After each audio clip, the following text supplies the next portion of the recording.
You are now listening to the Purple Fox Podcast. Hey, what's going on, Nuance Populi?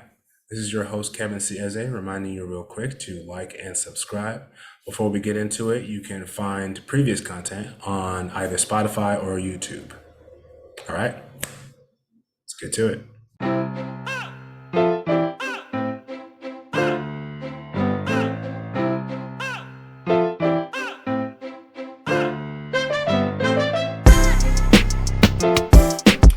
All right, what's going on, everybody? This is your host, Kevin Cieze, coming at you once again with another episode of the Purple Fox Podcast.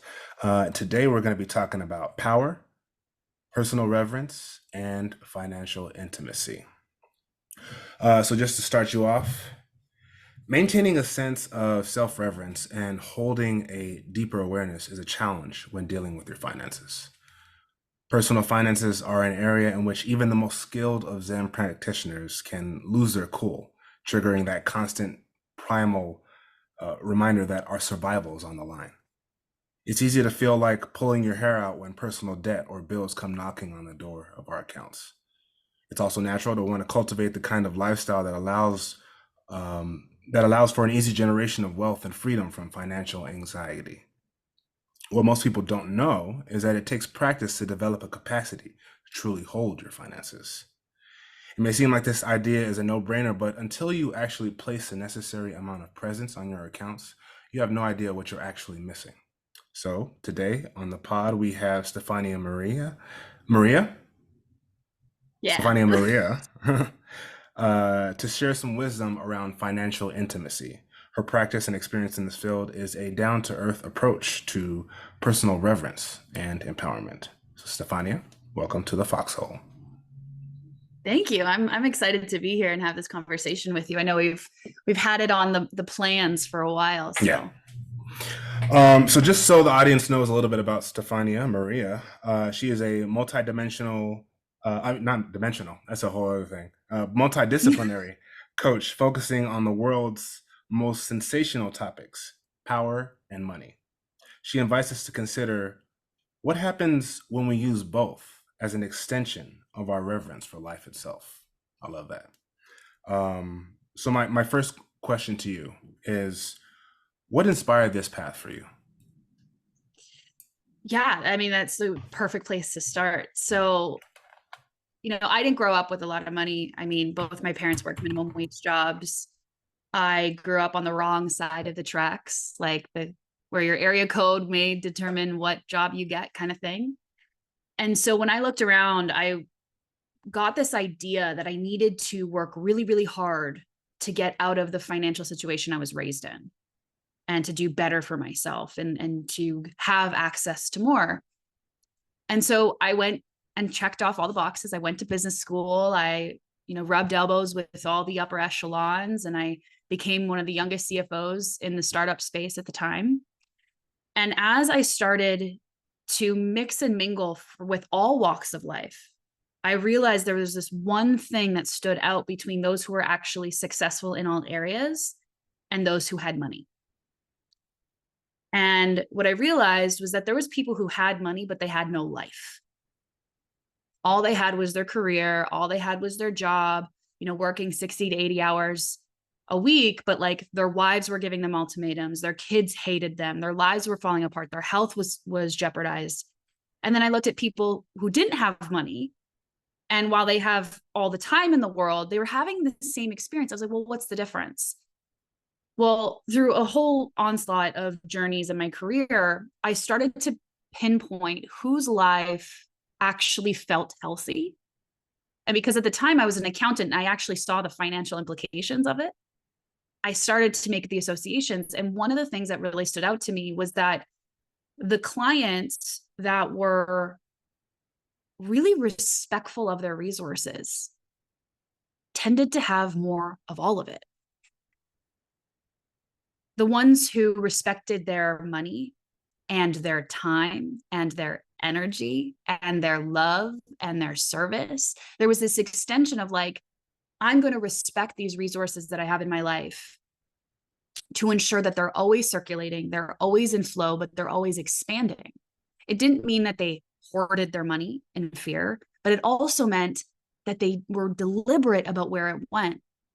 And so even in the journey of just being a witness and exploring, like, okay, this person's got a real cool relationship to money, and oh, that person's a little bit red flaggy, I started to pick up on the behaviors, and I started to pick up on the orientation that these people had, and how much easier life got when I respected myself, my life, and my resources more. And so I started to practice it even deeper, even deeper, even deeper. And I started to get more money, and I started to get more time, and I started to get more life. And I started to sacrifice less and struggle less. And life started shifting for me in a way that no one was going to teach me in business school. I didn't do, the marketing plan and like, these are the customer pain points. It was like, oh, wait a minute. There's no pain point that points you to, hey, you should respect yourself some more, like that's not going to happen. It was really a meditation on how do I be in life, and can I respect life itself by using my resources well. And that's really what set off this whole realm of financial intimacy for me and the teachings that I have with my clients, because that question is constantly expanding me in 1,000 different ways. And every single expansion is like, I hate using the term upgrade or up level, but it's like, oh my God, like life gets so much cooler the deeper I go into that inquiry. Yeah, I get now wanting to use like upgrade or like echelons or hierarchies, because it kind of seems like there's like this, oh, you're not there yet sort of thing, when it's really this expansive space where you're already the thing, you're just realizing more of it. So that feels good. What what was it that you felt from the people who felt like they had it together in that way, where their wives weren't giving them ultimatums, and their lives weren't unraveling just for the green? Like what was that thing that what would you feel from them, besides the um just the way they allocated their money well, or their time and their space well? Like what did you feel from them? Like, was it something you trusted, or? It was, the words are always so intense, but like they had this integrity about them that I loved interacting with them. After I left the startup space, I created my own kind of consulting firm, and I was doing operational automation for a bunch of different companies. And then I burnt out being an entrepreneur for a while, and I went back into accounting and bookkeeping. And so that's where I got to like a rapid exposure to hundreds of different entrepreneurs really quickly. And the ones who really had it, I was willing to bend over backwards for. And I couldn't explain it within myself. I was like, oh my God, yeah, I will absolutely do that for you. I will absolutely go the 100 miles. Why? Because when we booked a call, they showed up for the call. When I asked them to review their books, they reviewed their books. There was this way where they respected their money that paid me enough to get the full use out of it, but they respected time in this way that it wasn't my time versus your time. It was time itself. And all of a sudden it was like, man, I feel respected in the way this person respects life. And when I really look at my entire life, like there has been this relationship with me of how can I ensure people can be respected or feel respected, because I feel the most honored when I am. That was the imprint for me. Once I had that experience once, it was like, right, that's how you show people respect. It's in how you have integrity to who they are for you in your life.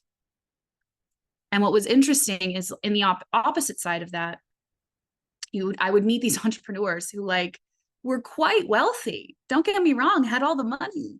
And I'm like, you clearly don't have the time to use it because you don't have the time to review your books. And there's What's some it things for? going on.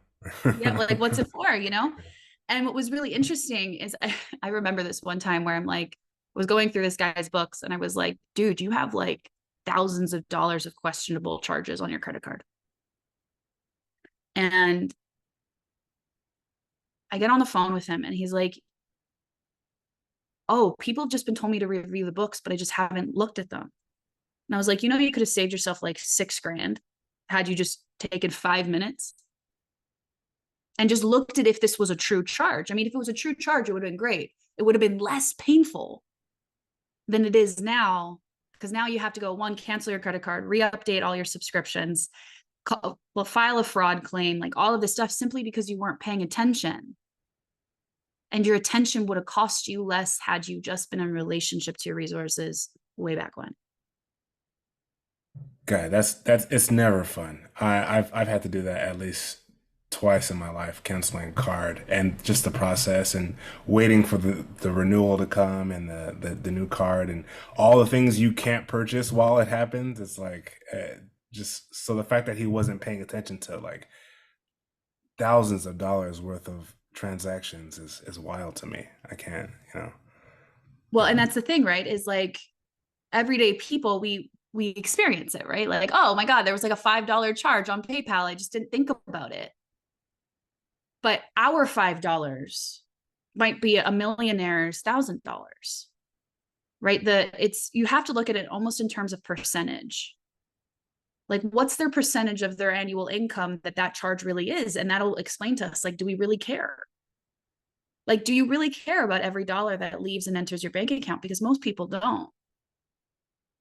Most people aren't in intimate relationship with their money, and that's what gets them susceptible to things like fraud, things like, I love referencing Steve Harvey. Like, the man even hired an accountant who filed their books and then ended up like owing the IRS like $22 million or something insane.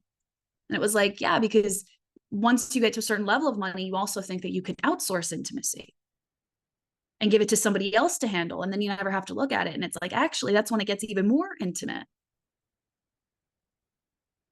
Yeah, and that I remember there was a story with was it Alanis Morissette that something happened with her accountant that I think he was like peeling off money on the side, and then for like 7 years, and she had no idea because she wasn't checking her own books, you know, and just my trustable accountant, you know, they're doing their job, and then she finds and out. this is the thing, right? It's Mhm. like there is a certain degree of trust that is blanketed, but trust without the relationship.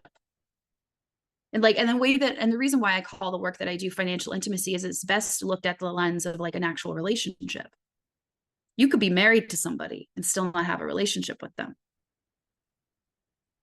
You could be in a 30-year devoted, committed relationship and still not be intimate with them. And so just hiring an accountant doesn't mean that you have a grasp on your numbers. Just having someone do your books doesn't mean that you know what's going on in your resources. And that's where, like, I always come back to this principle of like reverence is if you truly respected all of your resources, your time, your money, your energy, as an extension of your self-respect, you would want to have your attention on things, not in a way that's grippy or controlling, but like, oh, hey, I want to know what's that about. Let me go find out. That's Because the thing that happens is like, you just end up thinking that you're saving time, money, or energy in the short run, and it costs you way more later. Every single time. that's a good segue. Because my next question for you, I can I listen to a lot of your content. So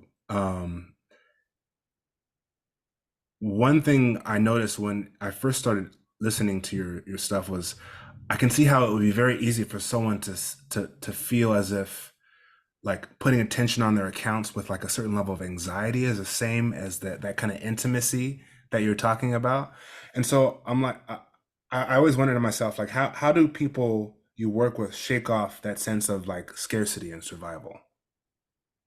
Yeah. And I'm just going to give you the thing that I give them. Hmm. So this one's coming to you for free because I think it's so important that everyone gets it. Is it's a little bit of both. I don't demonize scarcity because scarcity serves a purpose. So when people come to me, particularly my work, it's very attractive to those who are somewhat spiritual and not really like linear thinking, often like, off the cuff kind of individuals. And when they first come to me, there's an attraction to the world of abundance. Like, I just want more abundance in my life. And I'm like, yeah, okay, totally. Yeah, just, I get it. But here's the thing. You're also telling me you don't want to hustle. And they're like, no, hustle scarcity. And I ask, if someone is scarce, they're scared of letting go of their time and their energy too. So who's really hustling? See, scarce individuals are very rigid. They don't want to spend money. They don't want to risk what they might lose to earn more. They don't want to spend their time nor risk their time to earn more. They don't want to spend their energy nor risk their energy to earn more. That's scarcity. Hustle does not exist on the side of scarcity, but it does exist with those who believe in abundance. Because the truth is, you can always have more money, you can always have more time, you can always have more energy. And so therefore, you have no fear in risking the resource you presently have in the sake that you will always have more. This is where I call it like an over-reliance on abundance or an over-reliance on a scarcity, because they're the opposite sides of the same spectrum.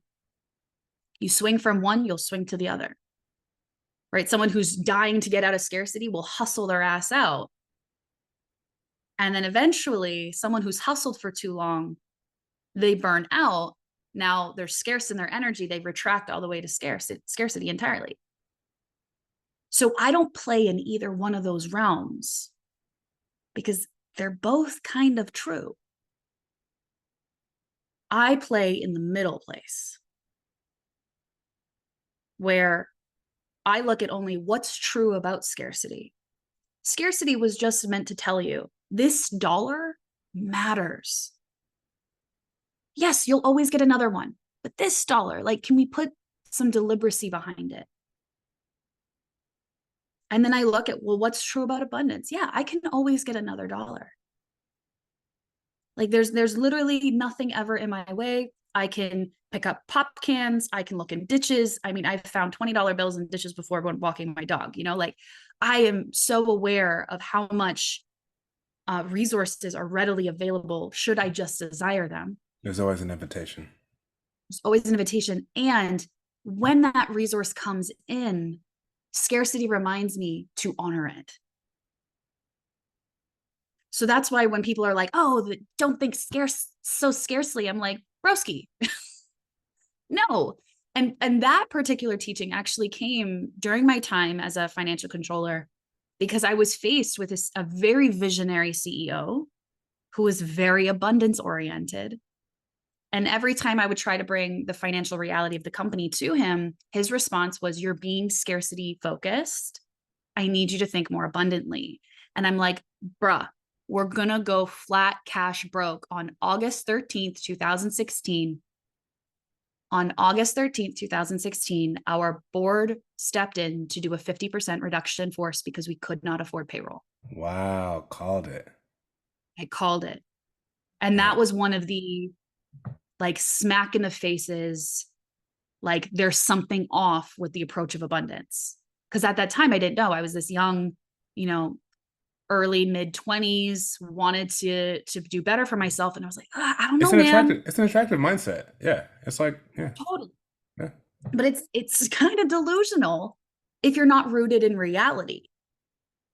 And there's this idea that if you're in abundance, I don't even know if it's an idea or more so the practicality of being so hyper-focused on abundance is that there is a disassociation from the present reality. And so you're kind of living in this false creation while dismissing the things that need to be handled and taken care of here to even make that potential reality real. And so when I'm working with people and they come to me and they're like really tight and like rigid, I'm like, yo, I hear you. Like, I get it. And you can always get another dollar. This dollar, you love it, you respect it, but you have to treat it like it's your deepest devoted partner. How would you feel if your partner was this gripped, never letting you out of their sight, terrified that you were going to leave them every day? How would it feel? And in turn, how would you show up to that relationship? And just in that inquiry, people start to soften. And then it's about collecting evidence that you're still safe while you're softening, while you're letting go of the rigidity, while you're still receiving more. Because a lot of the time too, is we just don't have the evidence to validate that we're safe, even though we actually are. And it's all this like psychological mumbo jumbo that we've reinforced and fed ourselves that we're not safe. Because the truth be told, lack of safety is what we're familiar with. So we actually trust ourselves to navigate scarcity far more comfortably than navigating peace. If you grow up in chaos, chaos is comfort. Peace is the perceived threat. And so for me, even when I was growing up, there was in my early 20s, I wasted so much money too, but like having too much money in my possession felt scary. So I would blow it right away. Nowadays, I play a game with myself of like, well, how much money can I hold on to before I start being like, what can I spend? What can I spend? And that number increases the more consciousness I can bring to it, more practice and more nervous system regulation for sure. But there's less rigidity in all of it. It's like some days your patterns are going to kick in. You're going to go unconscious. You're going to buy a new pair of shoes you didn't need. It happens. It's But it's so interesting that even though you earn that money, there's still this sense of imposter syndrome that has you not be able to hold that level of the wealth that you're bringing in. You're like, I gotta blow it, you know? It's a fascinating idea that like people don't feel worthy of the amount of money they're making sometimes, you know, so they gotta offshoot it. And well, this comes back to the collecting evidence, right? So I have this like mini program called the Financial First Aid where I teach people like how to receive your paycheck. Because the instant, like people already have their paycheck spent before they get it. And it's like, just let it land in your account. Let it sit for a minute. The bill is still going to be due tomorrow. You don't got to pay it today. Just let it sit. Just give yourself that 1 minute to feel like, yes, not that I earned this because I slaved and I pushed and I broke down for it, but like, yeah, that money's mine. Nobody else's. It's in my account or it's in my hand if you're paid in cash. Like really let yourself receive it fully before it goes into use. It's going to go where you need it anyways. Just get comfortable with the fact that it's yours first. It's like a very simple practice. so what's your relationship with like debt and bills these days? So I get in shit all the time on YouTube. I see your shorts. Yeah. All They these people, they come in with the nonsense. they really hate my take on debt. So I have gone in and out of debt 3 times. To like lean off the like a level of abstraction here. I just want to be really honest. Anyone who tells you debt's bad is a liar because they have a credit card. And you might say, but Steph, they pay their credit card on full. And then I'm going to tell you, but they use it for 21 days. So debt's only good for 21 days. Pay it in cash. If you really hate debt, pay everything in cash. And I'll respect your opinion. But don't tell me you hate debt if you've got a car loan ever, if you had a mortgage ever, if you have any consumer debt, even if it's $5, $20. I do not want to hear it because you are leveraging the system of debt while, I don't know how much I can swear on this podcast, but like while Oh, let it rip. It doesn't while matter. like, while shitting on it. Like debt isn't the problem, it's people's relationship to it. And so right now I have clients who come to me and they're like, Steph, I have $1,000 of debt. I'm like, girl, don't worry about it. And they're like, what? I was like, once you're in relationship to your money, that debt will flux. Like you'll pay that $1,000 off today, and then you'll go in $1,000 tomorrow and you'll pay it off. And you have to get used to that.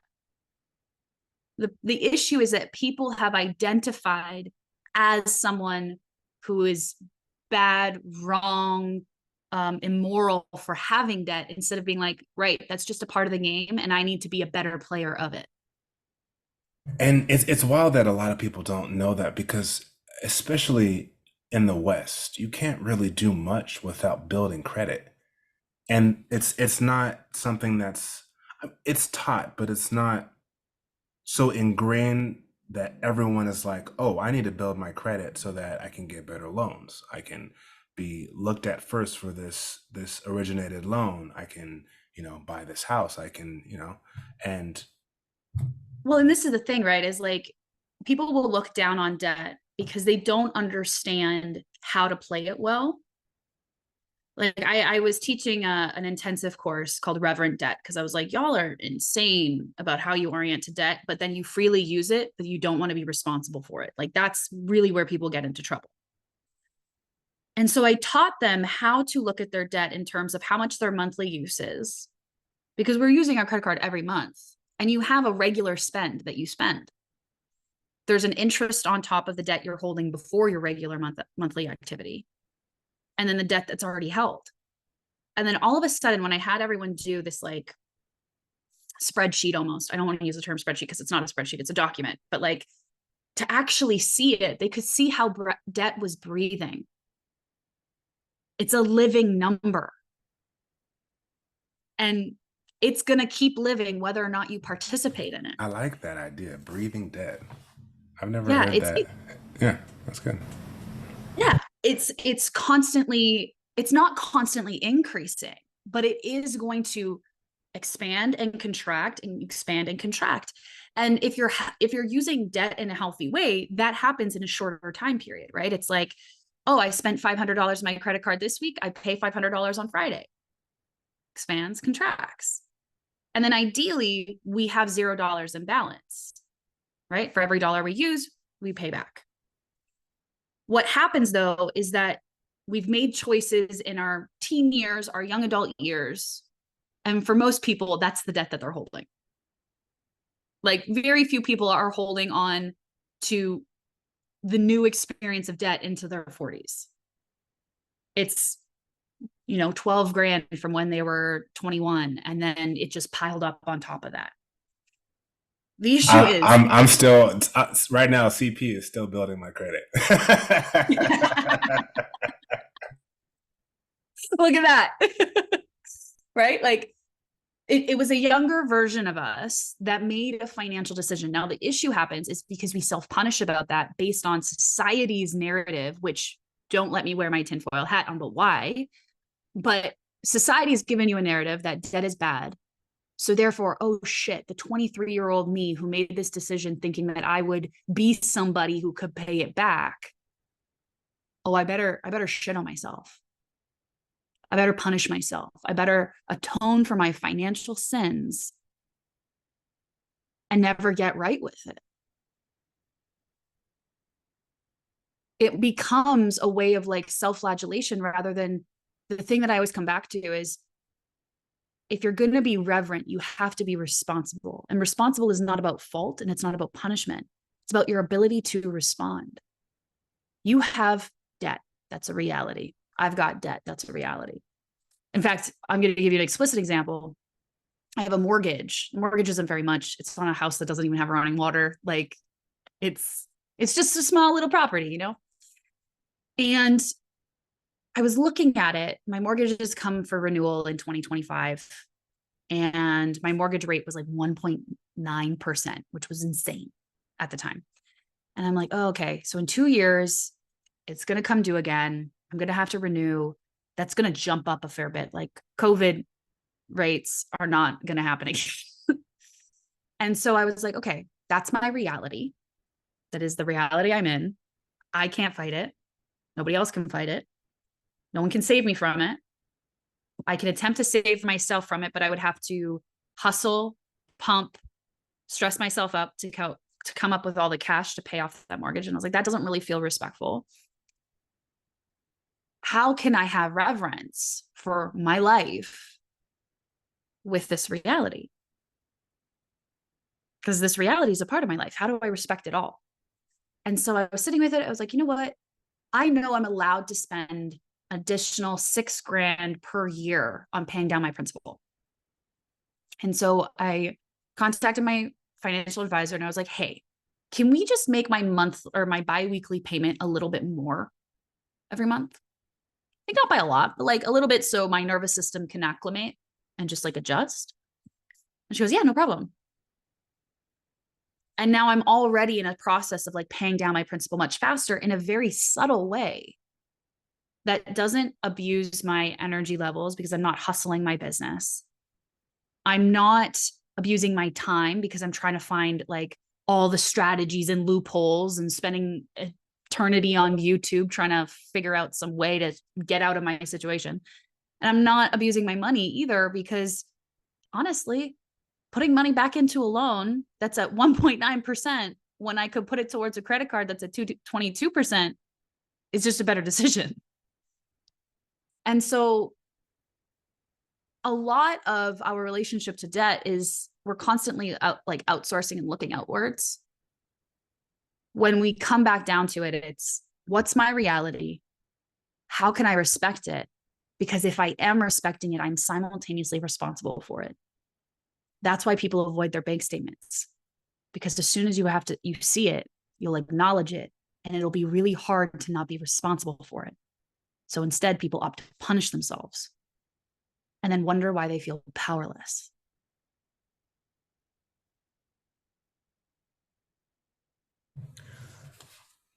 So, is it ever possible for that sense of anxiety around your finances to completely fade? You just get new anxieties. More money, more problems. Mm-hmm. Like it's not just a fancy, good lyric, like the problems that you had at 30K when you were getting really anxious about that car payment that was $300 on a beater is going to feel the same when you're making 180K and now your car payments are, $700 plus 300 on insurance and parking and all that other thing. Mm. The game isn't to get rid of the anxiety. It's to not be paralyzed by it. Because there comes a point where you see anxiety for what it is. And my take on anxiety is very different than the mental health industry's take on anxiety. Mm-hmm. But I really do just refer to it as synapses firing. And this is coming from someone who, like, at 10 years old, was collapsing onto the floor from panic attacks, getting an ambulance, picking her up from school, taking her to the hospital strapped to a gurney because she was convulsing and having to be given Ativan. Mm.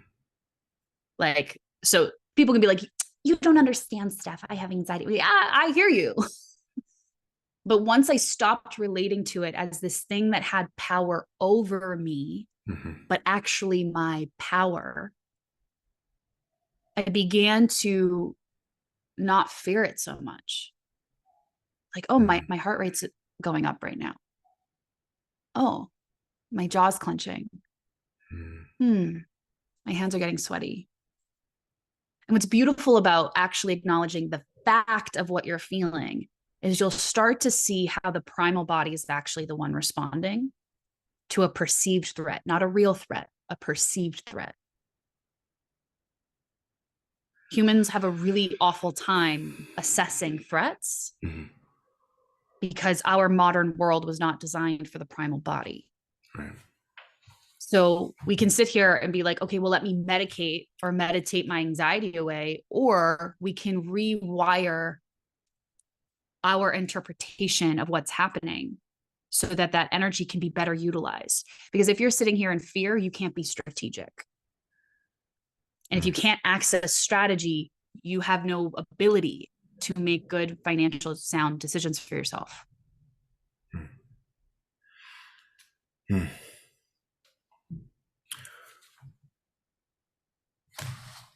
When you first started taking a look at this form of intimacy, how much did you discover that you personally were overlooking? Oh boy. So when I first started, I was really looking at like my immediate reality. And, at the time it was like I had paid 10 grand for a contract for someone to build me a website for a company I wasn't even running anymore. And I was still making payments on it. And I was like, this doesn't feel good. It doesn't feel true. You guys haven't even completed the work, let alone the business is even operating. Like, what can we renegotiate? And I didn't know how to do that. And it just came to this point of like, oh, well, let's acknowledge what's real. Let's just look at the facts. Facts are the company's no longer operational. You've only done 50% of the work. I'm willing to give you 75% of the fee. You only did 50% of the work, but I want to acknowledge that I committed to the full thing, but you guys haven't completed. How does that work? And we ended up finding like a really reverent renegotiation, one that honored the work that they already did and honored the commitment they expected from me ongoingly, but then also honoring the fact that like everything that they created, I couldn't use anyways.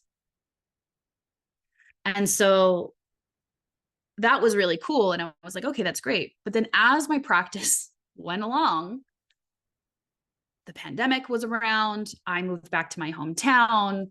My neighbor was my dad. All of a sudden, just butting heads.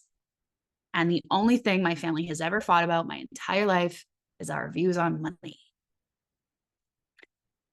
And because I had taken over my childhood home, which didn't have running water, chop wood, carry water was not just a Buddhist mantra for me. It was literally my every 3 days. There was this distinct moment where I was like, I'm so exhausted. Like, why can't I just have running water already? Like, why can't we just dig the well? Why can't it be connected? And I was just getting so frustrated. And what I realized was that a lot of my decisions, whether it was about my resources or even the circumstances I had to be in, were stemming from my like parents' belief systems and what they had believed like growing up, even though it wasn't true for me. And so I remember there was this one moment where I went to Home Depot and I asked the guy to get a pump. I had just had a huge fight with my dad because I was like, we had this old rusty well that was outside. I'm going to sound like such a redneck backwoods girl. And truth be told, I kind of am. But like, we had this rusty well in the back and I had begged my dad, I was like, can we just put a pump in it so I can wash my hands? Like, I know I'm not gonna be able to wash my hair or my body, but like, there's just something about being able to wash my hands that feels really important to me. We had a huge blow up and he's like, it's gonna ruin the pump. Like, why would you waste your money? Just like get a bucket like everybody else. You're gonna be fine. I was like, I know I can do that. I don't want to do that anymore. And it was a lot more screaming than that, trust me.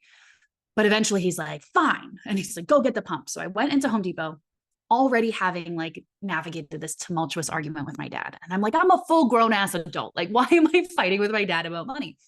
I go into Home Depot and I ask the attendant, I was like, which one's better? Like, which well pump should I get? I'm not intending to use it for long. I'm intending that it's going to have a lot of wear and tear. And he looks at me and he's like, well, that one's expensive. Like, do you understand how expensive these are? And I've never felt so much rage in my life because it was just another place where a previous version of me would have conceded and said, okay, fine, I'll buy the cheaper one. Or fine, I won't buy it at all. And I looked at the guy and I was like, oh, wow, that's such an opinion. Like, you're the one paying for it. Very like, I don't recommend people interact with customer service that way. But I was just in this state where I was like, I'm really tired of making my financial decisions on what makes other people comfortable. At that point, I unraveled a lot. I was like, why did I go to university? Because other people told me that was the only way I was going to get a good paying job. Why did I work that job over this one? Because that one paid more, even though I hated the boss, and that one was more fun and that one paid more. So that's where I went. Oh, I went to that job because it paid more. And then I put myself in a very dangerous power dynamic that messed me up for 3 years. All because of money.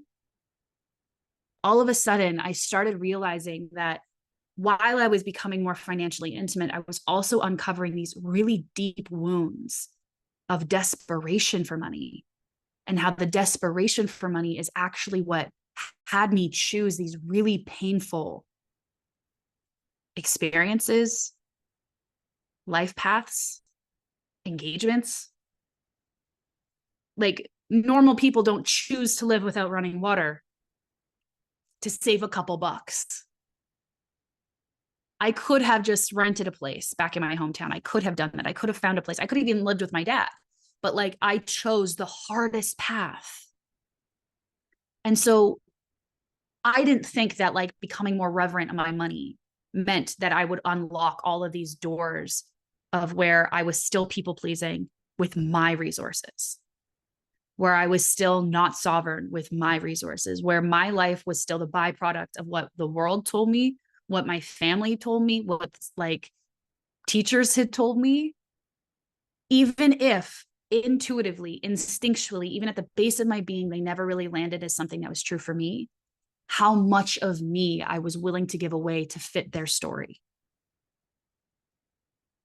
Not everyone will take this practice that far, but those who do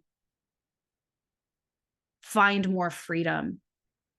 Because what's so funny is, as I look at it, I trace my journey. I went from screaming with my dad in the middle of the house to the point where like our neighbors down the street could hear, to the other day, my dad called me and we talked on the phone for an hour. Like, that was, if you would have told 18-year-old me that me and my dad would have 2-hour-long conversations about the world and money and life and joy and you know, being an older man going through depression of living by himself, like if you would have told me the conversations that me and my dad have now were even possible, I would have told you we were crazy. But the only reason they are is because I cleaned up my side of it.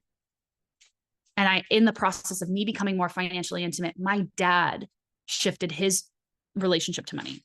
He's making more money now than he was 4 years ago, just in witnessing my willingness to go look at, well, what motivates me? Why is money the only thing I focus on?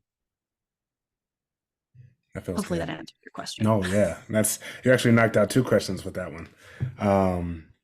Yeah, that's I love the kind of bank shot of how taking a look at this work actually helps you in other areas of your life as well. That feels good. You know, you don't necessarily um, know that this practice is going to lead to other awareness, but when it does, it's like you're all the more grateful for it. So that feels good. So as we wrap, what's I know you don't want to give away all your tools because you have a wealth of knowledge that you know your all your content that you want to share with the people. But what's one thing that people can start doing today to bring more self-reverence around their finances? Just one? I would say start receiving what you receive. And that extends beyond money. I mean, really take knowledge of all the good that's already here. And I know that sounds like woo woo and weird, but it's important for your subconscious. Like, if someone smiles at you in the street, that's energetic currency. You're being paid, and you can reject it because you're being miserable, or it can be like, oh, cool. If you find a penny, pick it up all day long, you'll have good luck. And then just toss it into the tip jar at the coffee shop you go to. Because once you fully receive what you've already gotten, you'll feel much better in circulating it. And I think that's the practice that people have never been taught, because we have such a tumultuous relationship with like even spending on our necessities. Like, oh, I got to go buy groceries. Oh, I got to pay this utility bill. And it's like, oh my God, yes, I got heat in my house. I got a roof over my head. Like, that's how I feel every time I look at my rent being paid in my bank account. Every time my phone is paid. It's like, yeah. And any time that there's even a thread of resentment, I have to self-check because it means that I'm misallocating my energy. So receive what you've already gotten so you can circulate it better. That's a good one. I like that one. Well, Stefania Mariaa, it has been an honor. Thank you for jumping into the foxhole with us. Is there anything you want to shout out? Any content that you want to blast for us to keep a look at? I'll post any links that you have for content coming up in the links for the show. So yeah, I'm actually really excited because my entire business is taking quite a bit of a shift because I care more that people get this work more than like keeping it in my little golem cage, my precious, making sure no one accesses it. And so a lot of my courses are actually turning into private podcasts so that people can listen to them when they're driving, when they're in the shower, when they're hanging out with their dog on the couch, doing whatever. Because there is this way where financial intimacy has been, or just financial knowledge in general has become a task for people. And I would just want it to be a part of your life. It doesn't have to be this like new doctorate you have to pursue. And so one of the greatest things that if you're like really excited to do this and you want to learn more, the very first step that you can take is just grabbing the financial first aid. It's a series of audio lessons that can help you when you got an NSF fee you weren't prepared for, an overdue bill, unexpected expenses. It'll even show you how to review your credit card in a way that's honoring of your nervous system. It's a great first place. Even if you don't do anything else with me, it's just an excellent like wealth of tools. And then the rest of my courses, you can find out at financiallyintimate.com. All of them will be available there. You can look at my membership, anything that feels resonant. I trust your process. So if you come to work with me today, great. If it takes you a year, that's cool too. As long as you find yourself in deeper financial intimacy, then I'm here doing my work. all right, thank you. So you heard it from her yourself. You can go check those links out. I'll have them for you below. And we'll close out. This has been another episode of the Purple Fox Podcast. I'm your host, Kevin C. Eze, signing out.